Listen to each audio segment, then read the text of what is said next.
Hey everybody, thanks for tuning in. We're sitting in a 2012 Ford Escape with an AC complaint. The complaint is, it's not working. So this will be a super quick Diag. We already know what the issue is. Maybe this can help you out. On these newer cars, the first thing I like to do is pull out the scan tool. We're gonna check for codes and read some live data. There's a lot of information the computer can tell you. So we'll go into the HVAC control module and read fault codes, see if it thinks there's anything wrong with it, and there's no DTCs. So that is helpful, but it's not helpful. But it can be helpful. So we'll go back out. Now there's one data PID that I want in particular. That's going to be the pressure sensor. And interestingly enough, it's not in the HVAC system. It is in, where is it? The PCM. Now your scan tool might be a little different. For some reason in this scan tool, the pressure sensor for the AC is actually in the engine control module. All right, now we'll read data stream. And right there, air conditioning pressure sensor. Click on that and let's see what we got. So it's saying we're about 3 or 4 PSI. So right away we would think, oh man, this thing is just out of refrigerant. That's why it's not kicking on, because it's out of refrigerant. Well, let's go under the hood. We're gonna hook up some manual gauges just to confirm this. Because remember, this is a pressure sensor reading. The engine computer doesn't really know what's in it. It only knows what the pressure sensor sees. So we wanna confirm this number with a manual gauge. So let's go under the hood. All right, we have our manual gauge hooked up, high side, low side.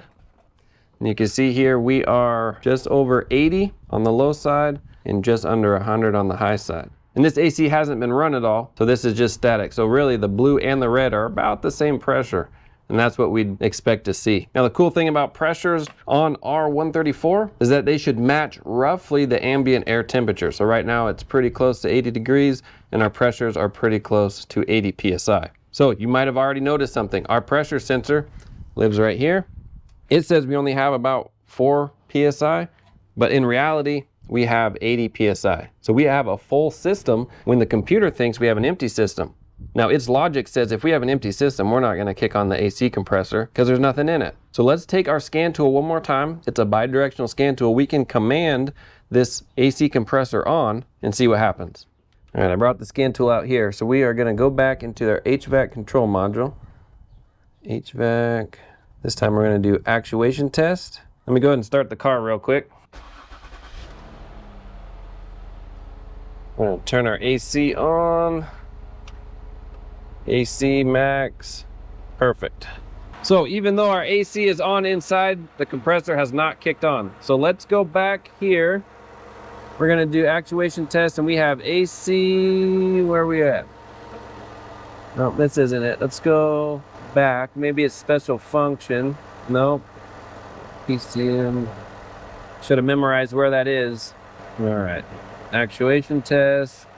There we go. So actually it's in the PCM, which is weird. You would think the AC compressor would be in the HVAC control module. Don't ask me. So here we are. AC compressor. Key is on and running. Okay, so now I have the option to turn the compressor on. We're gonna turn it on. There we go, we heard that change. Look at our pressures. Low side drop, which is normal.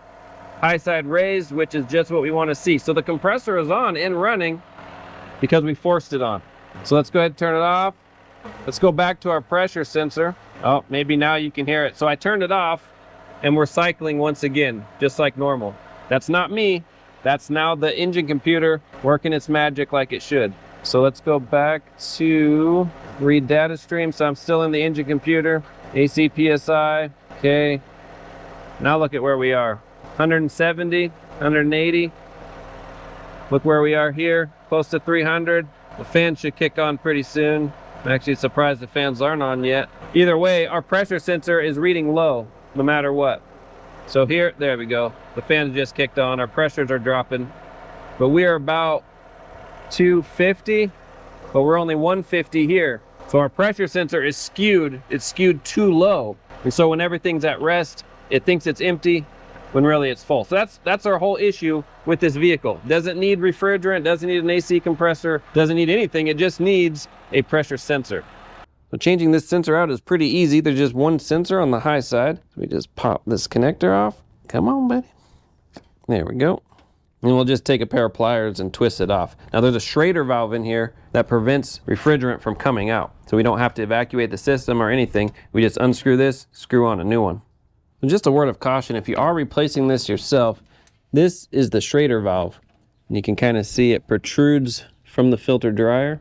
We want to make sure that that is not being unscrewed with your pressure sensor. We want to make sure our pressure sensor right here is being separated from the Schrader valve and not the Schrader valve from the dryer. So that's really important. If the Schrader valve is coming out of the dryer, if you notice the base of this Schrader valve starting to unscrew, don't continue because this whole system is under pressure and all that refrigerant will blow out if that Schrader valve is coming up. Now, if it's just the sensor, if it's just this sensor here, no refrigerant will come out. So that's just the word of caution, that it's just this piece that comes out and not the base here.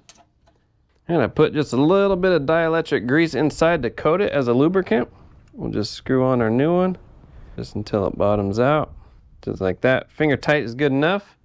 Put on our connector. Perfect. Let's see what our new pressure reading is. All right, pressure sensor is in. Our high side is under 100, so 90-ish roughly. Let's go to our scan tool. We got the pressure sensor, hit OK, and there we are, 92 PSI. That's pretty darn close. Now let me go inside, we'll turn the AC on and watch it work.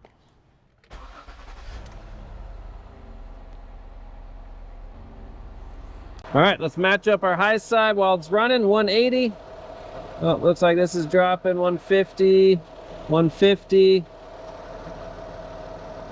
Yeah, 150, 150. Pretty darn close. And our pressures aren't getting as high because the computer sees our true pressure, and so it's kicking the cooling fans on sooner than it was before. Because when we had about 300, it thought it was only 200. So it was kicking the fans on when it thought it was 200.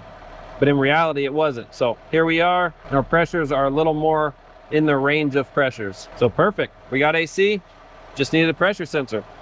All right, that is it. Just a quick Diag. Hopefully a tech tip you can take away that all these systems are a simple IPO.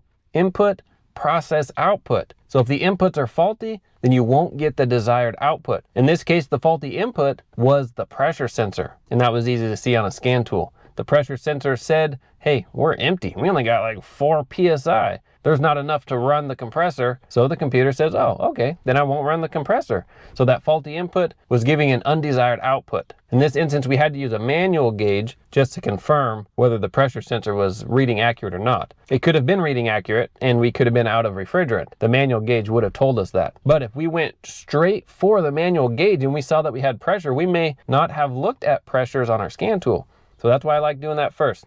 Hooking up the scan tool, getting codes, reading data, then going under the hood with the manual gauge. Well, hopefully this was helpful. Thanks for watching. Like, subscribe. See you on the next one.